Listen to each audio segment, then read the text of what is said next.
Muy buenas tardes, aquí la Aurus Sánchez, o también me pueden llamar Amiel Shimon. Muchas gracias por estar aquí todos ustedes, realmente se aprecia bastante. Muchas gracias, ¿ok? A todos ustedes. Ahora, hoy vamos a continuar con el tópico de la doctrina de la Trinidad. Vamos a seguir hablando sobre este tema. Esta es parte 2 del origen de la doctrina de la Trinidad. Si ustedes no saben, ya la semana pasada o el último episodio fue la primera parte. Y en resumen, lo que hablamos en la primera parte, hablamos sobre un poquito si Pablo y los evangelios, si esos libros y esas cartas realmente creen o creían en esta doctrina de la Trinidad. También vimos algunos textos en las escrituras hebreas que definitivamente refutan esta doctrina de la Trinidad. Vimos un poquito, un resumen pequeño, si realmente el Nuevo Testamento y como acabo de mencionar, las escrituras hebreas soportan directo o directamente esta doctrina. Entonces, si ustedes están interesados en eso, vayan y vean ese video. También hablamos un poquito sobre una falsificación bien famosa que la mayoría de los escolares y los profesores que estudian el Nuevo Testamento hemos aprendido y saben que fue una falsificación.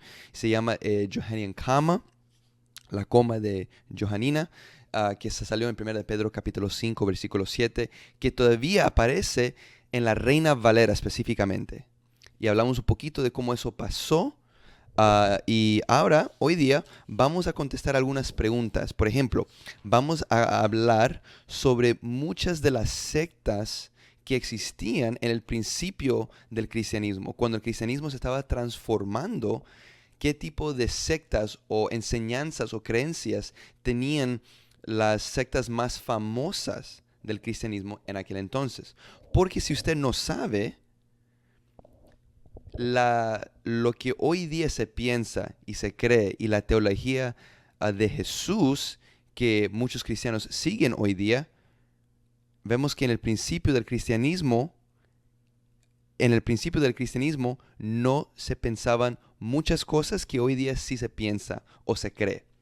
Eso de que Jesús nació de una mamá virgen, de que Él resucitó corporalmente, y muchas otras enseñanzas y teologías que hoy se enseña, en aquel entonces, hace miles de años, cuando el cristianismo se estaba transformando y creciendo y cambiando, había muchos debates, hay mucha historia detrás del origen y el principio del cristianismo que vamos a tocar y resumir un poquito hoy día, ¿ok?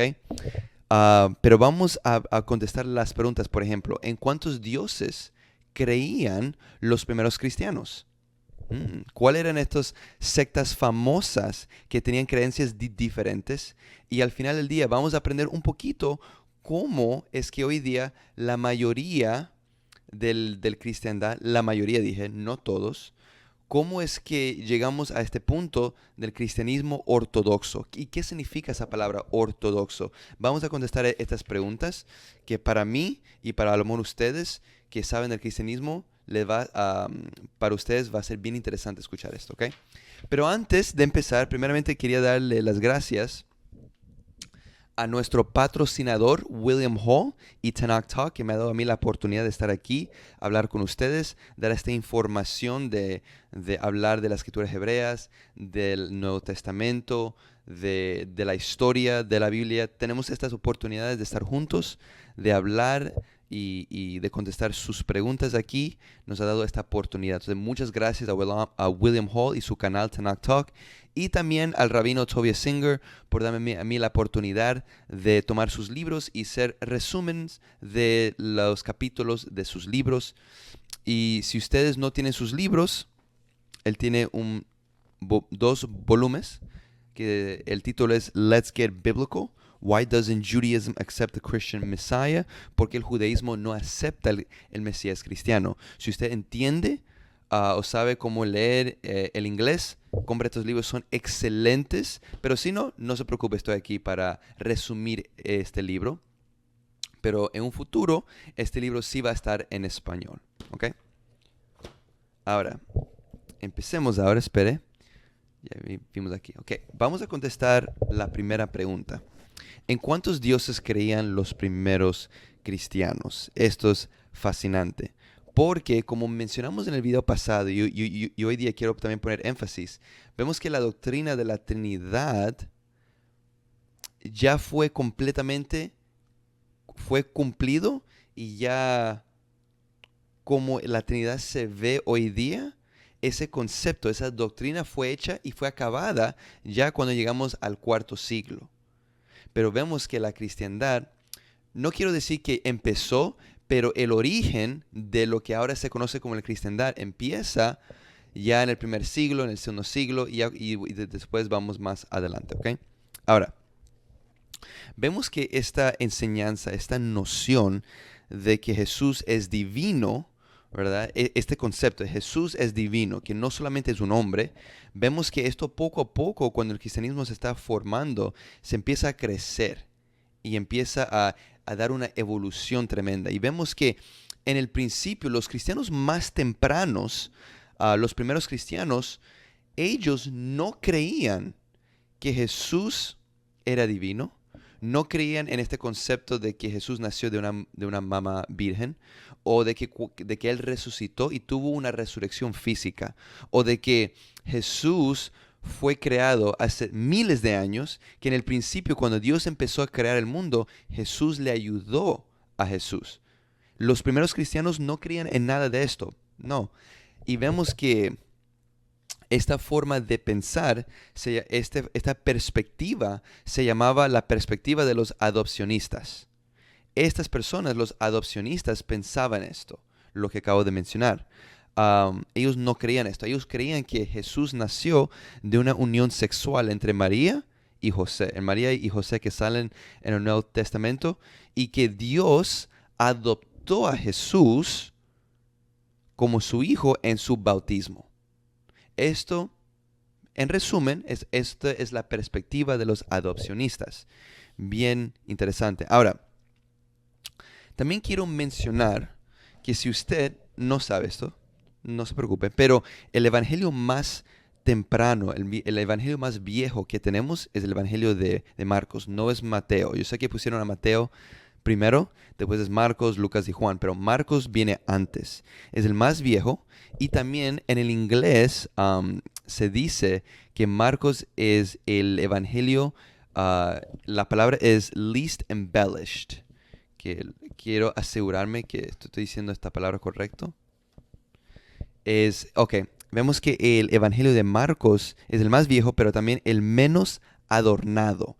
Porque si usted se da cuenta, cuando usted empieza a leer los evangelios, y si empieza en Marcos, pues Mateo y Lucas y Juan, la divinidad, la cristología de Jesús, cómo es Jesús, lo que dice, sus acciones, sus milagros, crecen más y más y más. Y ya cuando llegamos a Juan, Jesús tiene la cristología más alta ahí. Vemos que ahí Jesús dice que Jesús es sumamente divino. Él existió desde lo más viejo, antes de Abraham. Jesús estaba ahí, Él ayudó a Dios a crear. Pero si usted ve los evangelios sinópticos, que es Marcos, Mateo y Lucas, este concepto de Jesús no existe ahí. No existe. Pero el menos adornado es Marcos. Y vemos que en Marcos no dice nada de la divinidad de Jesús, de que Jesús existió hace mucho tiempo antes de la humanidad y los animales. Nunca menciona que Jesús nació de una mamá virgen en Belén. En Marcos nunca menciona que Herodes trató de matar a él y mandó a sus soldados a matar a todos los inocentes, a los niños de 2 años y menos, o que Jesús resucitó corporalmente y que después que él se empieza a ver con los otros discípulos. Nada de eso se encuentra en Marcos. Ninguno de eso. Porque vemos que Marcos acaba en Marcos capítulo 16, versículo 8. Si su Biblia tiene Marcos 16 y va hasta el versículo 20, quiero que usted sepa, los versículos 9 al 20, eso fue una falsificación hecha mucho más tarde por escribas que estaban tristes y no le gustaban cómo el evangelio de Marcos termina. Termina tan abruptamente, tan como así.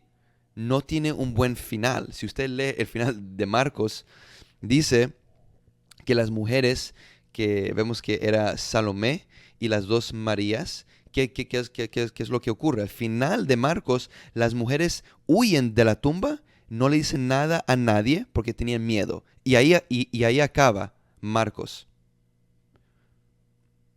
Imagínese eso. Los escribas que estaban viendo esto mucho más tarde dijeron, oye, esto no es un buen final. Tiene que haber un mejor final. Y ahí es cuando ellos pusieron al de los versículos 9 al 20. Pero quiero que usted sepa que los historiadores, los escolares, todos saben esto. Esto no es un debate. Claramente sabemos eso, ¿ok? Ahora, vemos que Marcos no da ninguna indicación de que había un evento especial cuando Jesús nace o que nació de una virgen. No, no existe, no está para nada. Marcos nos introduce a Jesús cuando ya es adulto en su bautismo y empezamos de ahí en adelante. Y pues Jesús va al desierto, Satanás lo tenta y así por el estilo.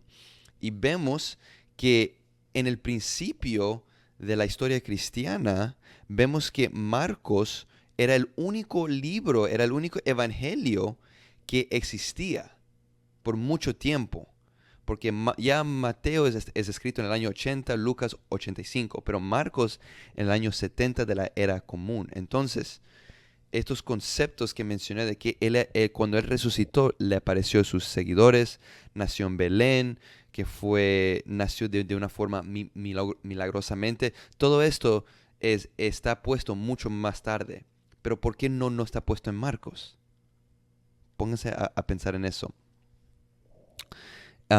Entonces, ahora, entonces ya cuando usted empieza, ya esta falsificación o este invento que pusieron de los versículos 9 al 20, vemos que aquí ya esos versículos, ¿qué es lo que añaden estos escribas en los versículos 9 al 20? Ellos añaden las apariencias de Jesús a sus discípulos. También ponen que supuestamente que hay señas para los seguidores, que ellos van a poder sacar a demonios, hablar en lenguas, van a poder agarrar y aguantar serpientes venenosas, que no va a haber un problema, van a poder tomar cualquier cosa venenosa, no importa. Todo esto están de los versículos 9 al 20 y son añadidos mucho más tardes. Pero los manuscritos griegos más viejos y mejores que tenemos acaban en el versículo 8 y dice que las mujeres tienen miedo y se van. ¡Wow! Qué final es un final que no tiene, que realmente no satisface, si me entienden. Pero sigamos. Ahora, esta perspectiva adopcionista, ninguna de las escrituras, ninguno de los libros o los trabajos que estas personas escribieron sobrevivió hoy día. La razón por que nosotros y los historiadores sabemos sobre esta perspectiva y lo que estas personas pensaban es porque tenemos los libros y las escrituras de los enemigos de ellos o las personas que estaban que estaban tratando de refutar esta perspectiva adopcionista. Ahora, vamos a ir a otro ejemplo. Vamos a ir ahora a otro grupo que son los ebionitas. Ahora, los ebionitas, si no saben, eran los enemigos de Pablo. Muchas veces, si usted lee las cartas de Pablo, él siempre está como debatiendo o hablando y diciendo que ellos no saben de lo que hablan. Yo soy el apóstol verdadero, yo conocí a Jesús, ¿verdad? Y esos enemigos de Pablo, la mayoría de los enemigos de Pablo realmente no eran judíos, eran ebionitas. Este grupo ebionitas que la mayoría, muchos sí eran judíos, pero eran judíos que pensaban que Jesús era el Mesías prometido.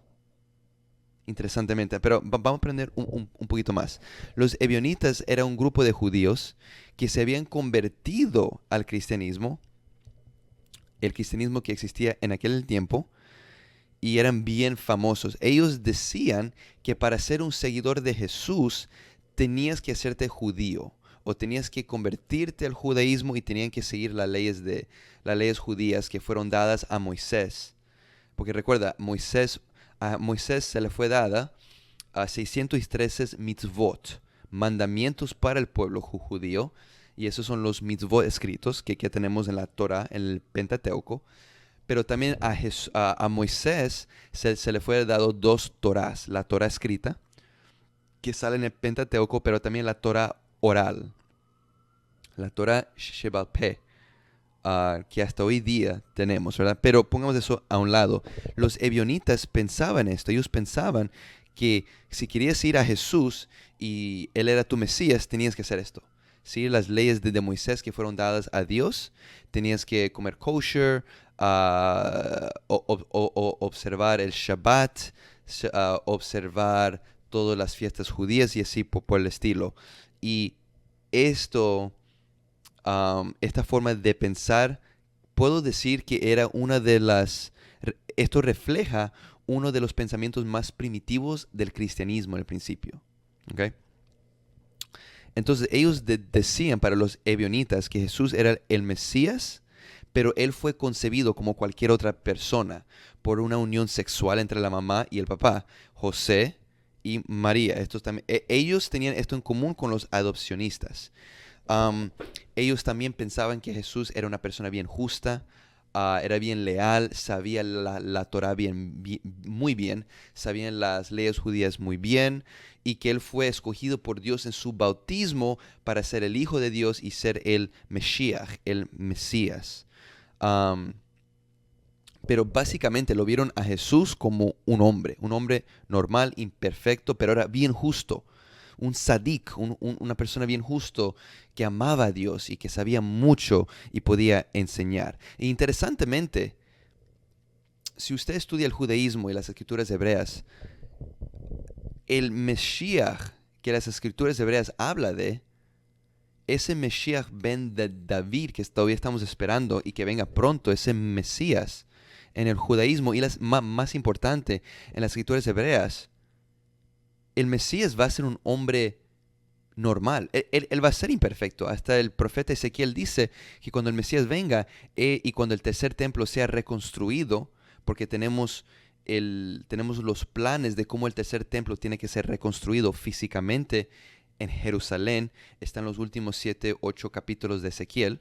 Dice en Ezequiel capítulo 45 que el Mesías va a traer, él va a traer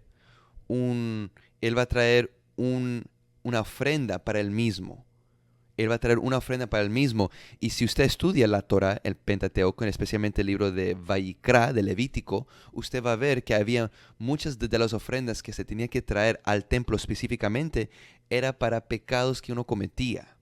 Ahora, la mayoría eran pecados accidentales que uno hacía, no, que uno cometía, que no era adrede, pero que uno cometía, era un error. El Mesías va a traer una ofrenda así. El Mesías va a ser un hombre justo que ama a Dios, que sabe la Torah, las escrituras, que ama a Dios, que va a enseñar, que va a juzgar a las naciones, va a tener una familia. Él va a tener profecía, va a ser sumamente sabio, pero va a ser imperfecto. Entonces, eso es lo que las escrituras hebreas enseñan y los ebionitas también sabían esto, pero para ellos Jesús era ese Mesías que ahora cumplía eso. Sumamente interesante. Pero ellos no creían que Jesús era un hombre divino, que iba a ser imperfecto, que iba a ser perfecto y que no iba a tener familia. Nada de esto. Los ebionitas no pensaban eso.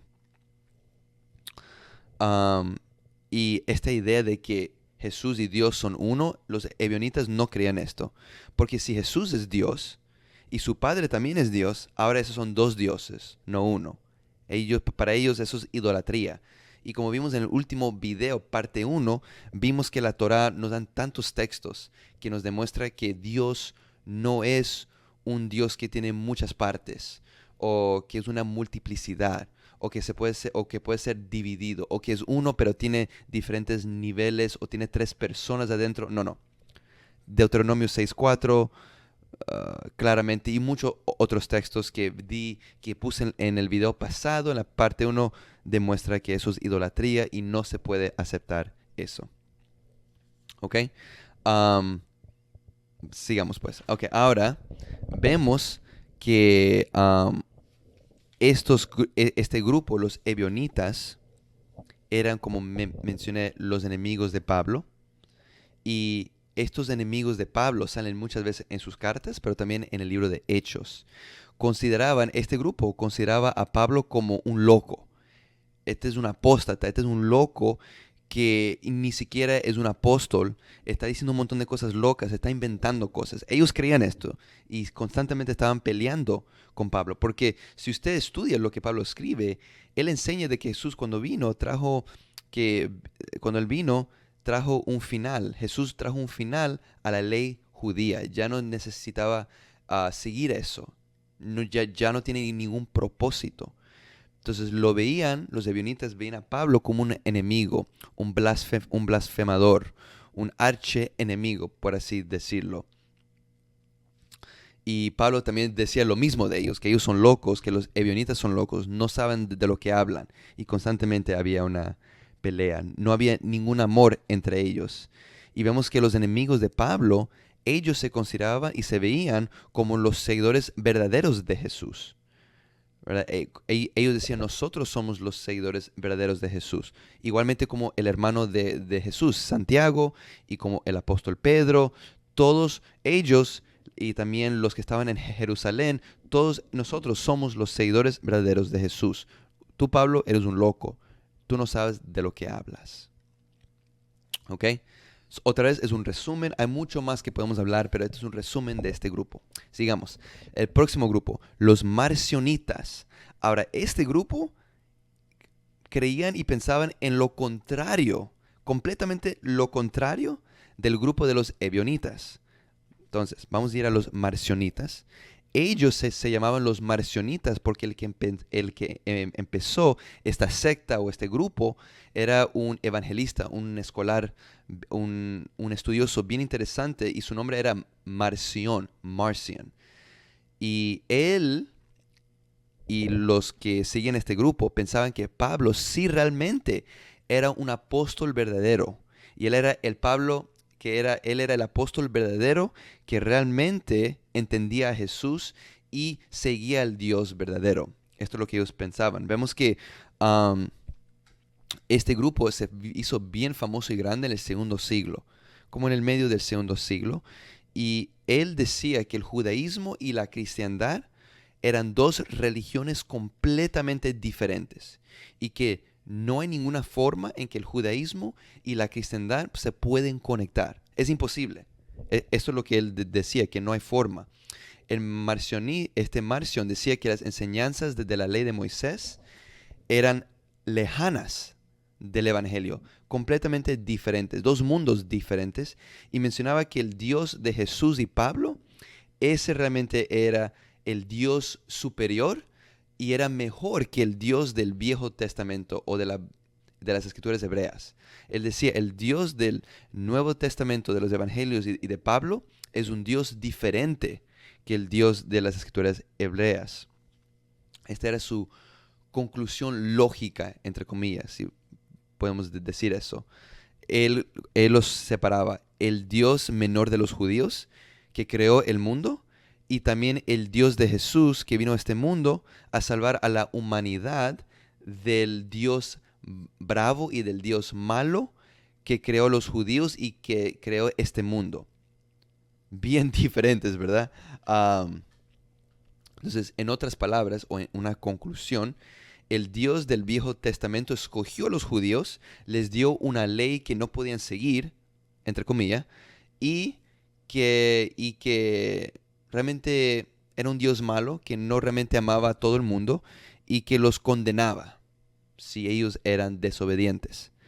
Pero estos dos dioses, en la opinión de los marcionitas, eran enemigos y no tenían nada en común. Interesantemente, hoy día este grupo ya no existe, pero aunque este grupo ya no existe, porciones de la teología o de las enseñanzas de este grupo sobrevivió.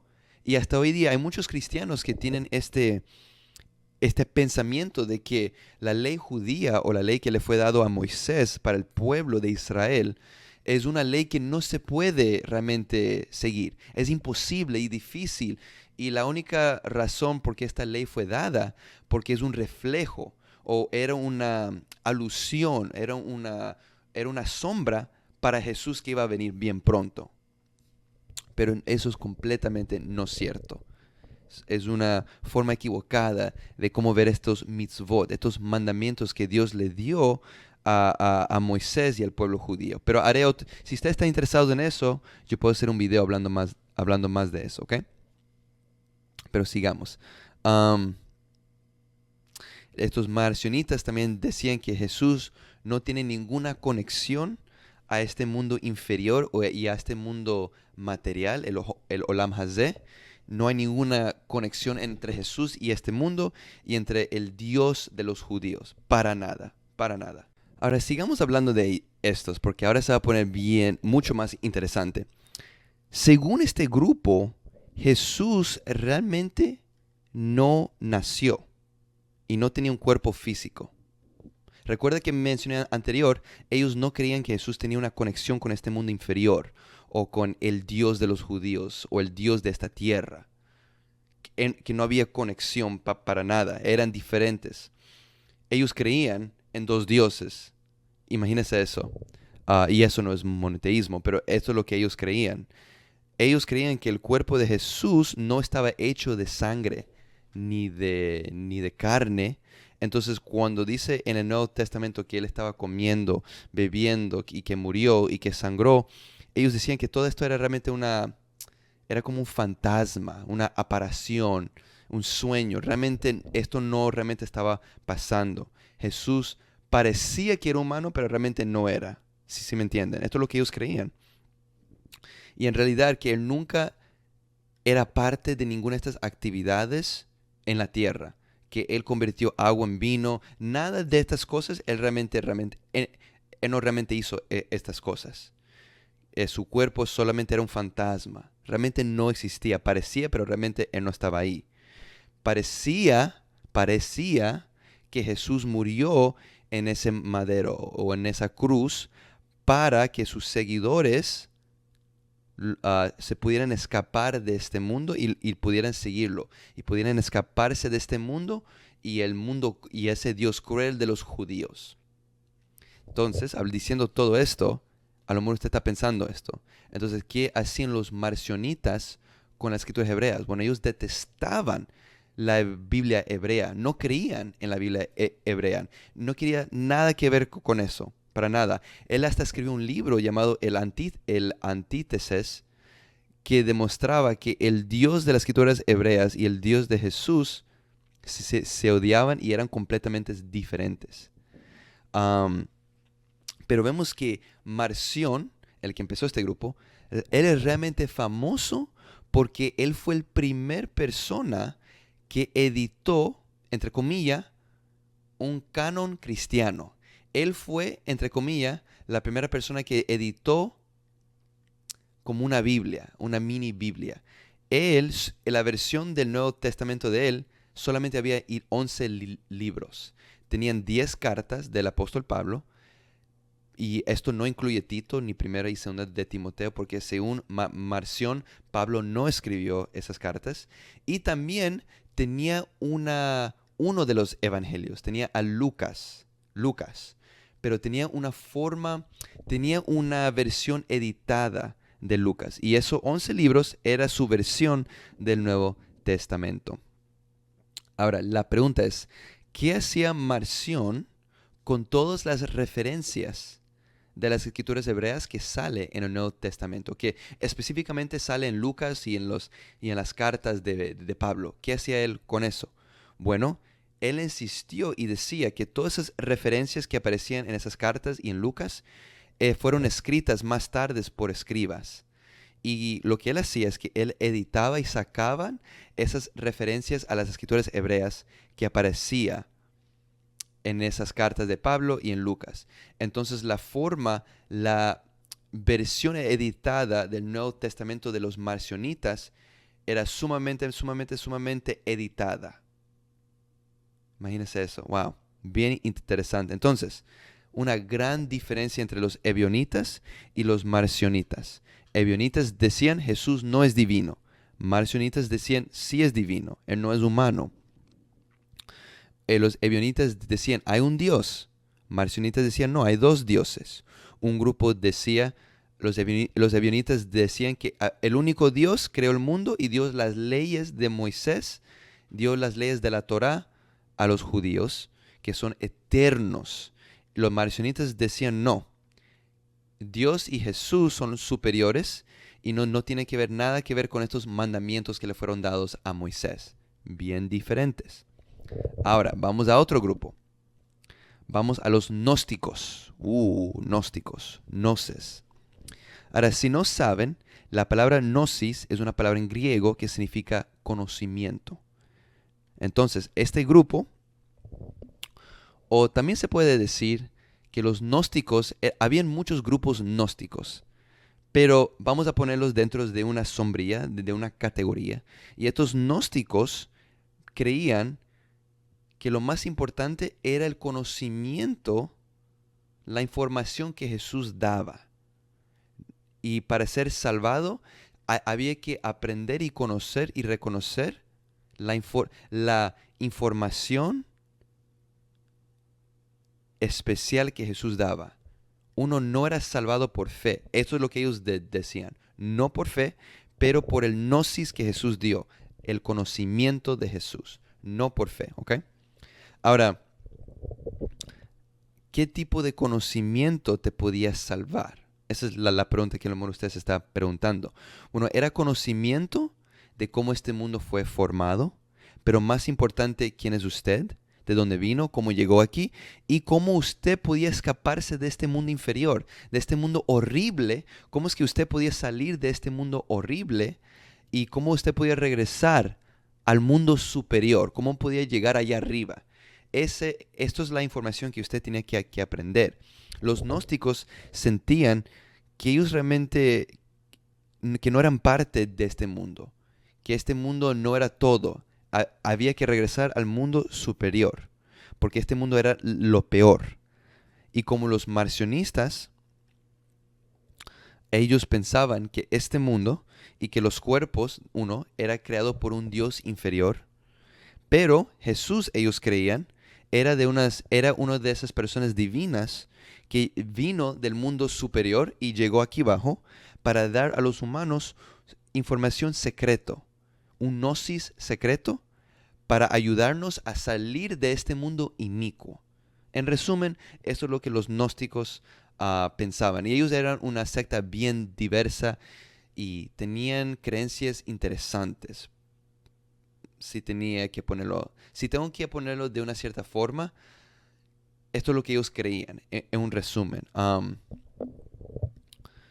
Y vemos que todos los grupos gnósticos eran politeístas, creían en más de un Dios. Y para ellos creían que habían muchas, como Jesús, habían no personas, pero habían muchas deidades, habían muchos dioses o personas especiales que estaban en el mundo superior que podían bajar, pero habían muchos. Habían ciertos sectas gnósticos que creían en 24 dioses.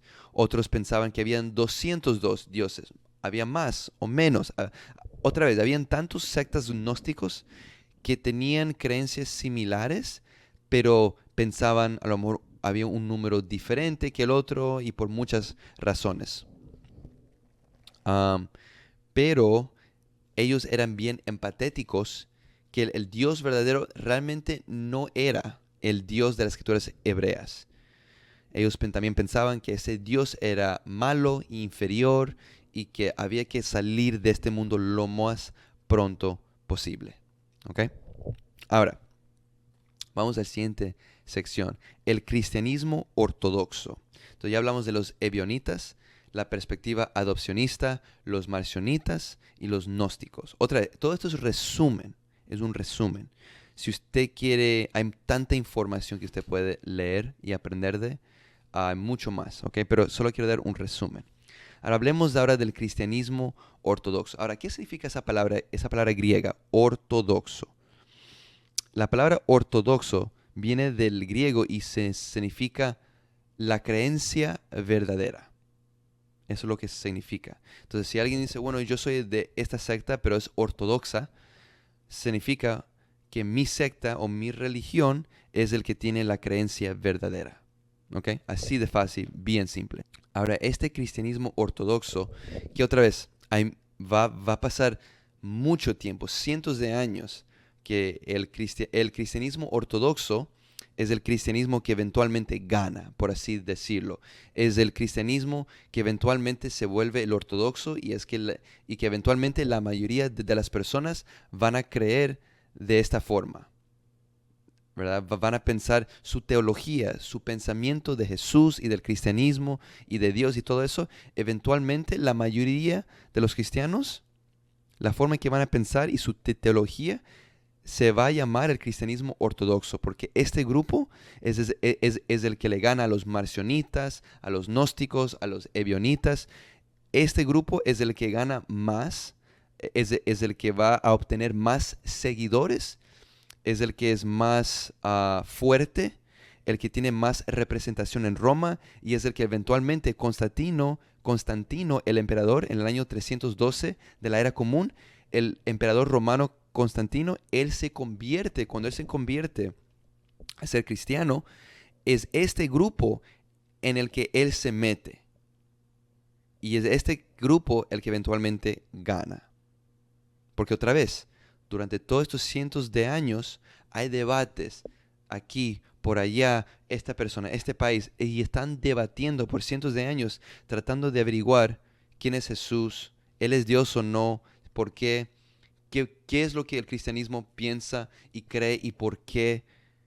Tantos debates, y no voy a hablar de todos ellos ahora, pero en los otros videos que vamos a hacer en el futuro cercano, vamos a hablar sobre algunos de esos debates, qué es lo que eventualmente, qué tipo de perspectiva gana y por qué. ¿Ok? Y vemos que todos estos grupos que yo mencioné, todos ellos pensaban que ellos eran los seguidores verdaderos de Jesús y que ellos tenían las creencias verdaderas. Todos estos grupos pensaban esto, que eran los cristianos verdaderos y que el resto eran locos, que no sabían de lo que estaban hablando, eran apóstatas y así por el estilo. Pero este es el grupo que gana al final. Pero lo que este grupo eventualmente hace es que ellos debatan todos estos grupos y todas estas perspectivas, pero lo que hacen es que de ciertos grupos sacan ciertas creencias, adoptan ciertas creencias y otras creencias no adoptan. Ellos escogen de cada grupo lo que le gusta o lo que tiene sentido para ellos y lo adoptan.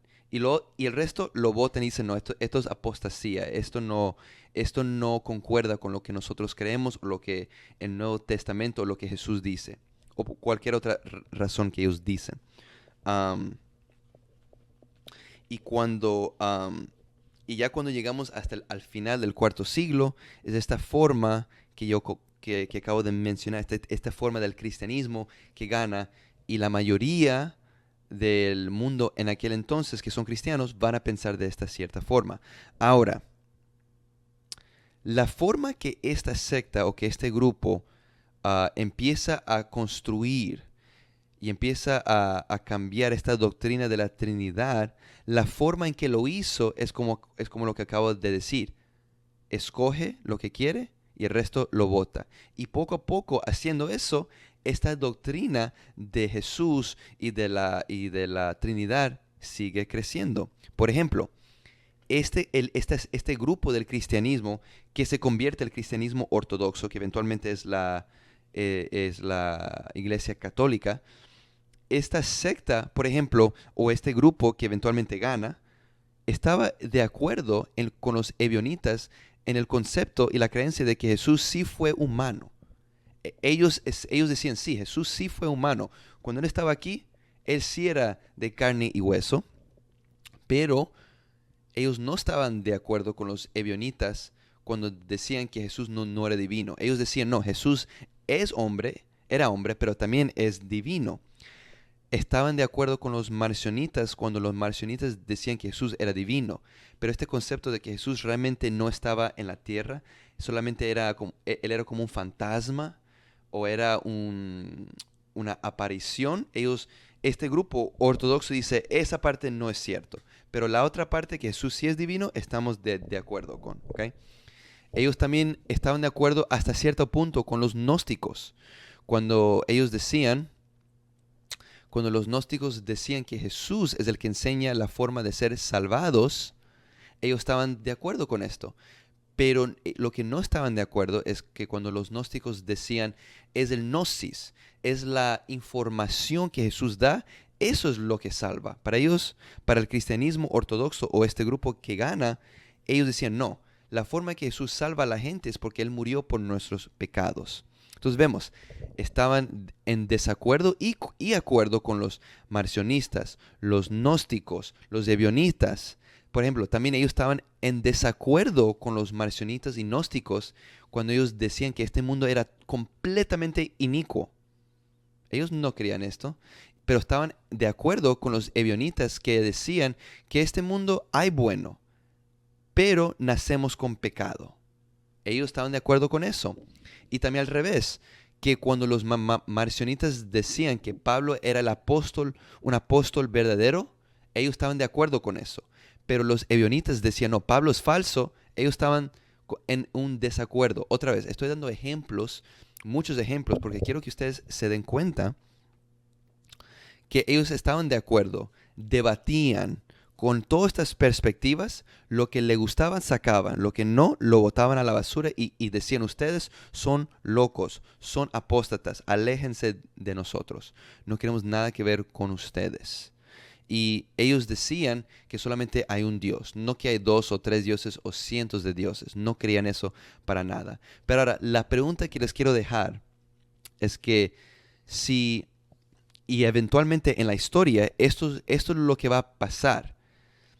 Cuando están averiguando quién es Jesús, cuál es su naturaleza, cuál fue su propósito, y así por el estilo, ellos van a decir, Jesús es humano, pero también es divino. Pero la pregunta es, ¿cómo es eso posible? ¿Cómo es que alguien puede ser una persona humana con carne y hueso, pero también que sea divino? ¿Cómo es eso posible? ¿Verdad? ¿Cómo es que tú puedes declarar que Jesús en un punto es divino y es como un Dios, pero también es un hombre? Y aquí es cuando esos son los principios de cómo esta doctrina y estas preguntas empiezan a surgir y eventualmente va a llegar a una conclusión y vamos a llegar ahí poco a poco. Y vamos a parar aquí. En el próximo video, que va a ser parte 3 de la Trinidad, vamos a contestar cómo es que había un Dios si Jesús también supuestamente es un Dios. Y vamos a ver las soluciones que el cristianismo en aquel entonces va a tratar de usar para explicar esto. Después vamos a llegar a un hombre, a una persona que se convierte al cristianismo bien famoso llamado Tertuliano y cómo él trata de resolver esta pregunta. Y él es la primera persona que habla y él es el que inventa esta palabra Trinidad. Pero interesantemente, el concepto de la Trinidad que él habla de no es el mismo concepto de la Trinidad que hoy existe. Pero vamos a ver cómo esta doctrina aparece y cómo crece poco a poco, dependiendo de cuál padre de la iglesia hable, cuál fue la influencia, en qué año, los debates. Y vamos a decir adelante, sumamente interesante aprender todo esto. Otra vez, quiero dar las gracias a nuestro patrocinador William Hall, Tanakh Talk, al rabino Tobias Singer, que me dio la oportunidad de estar aquí a hablar con ustedes. Si ustedes tienen preguntas o comentarios en algo que dije, a lo mejor en este video o en otros videos, por favor, mándenmelo aquí abajo. Pongan sus comentarios, yo trataré de llegar a todos ustedes y si no, sigan poniendo sus comentarios, comparten este video, like el video, por favor, realmente lo apreciaría. Muchas gracias y por supuesto, hasta la próxima. Shalom, my dear friends. Hope this message finds you well. If you like the way this channel is going and the channel has been a blessing to you, please consider supporting the channel by going to the website, TanachTalk.com, TanachTalk.com. Thank you once again for your time and for supporting Tanakh Talk. Shalom.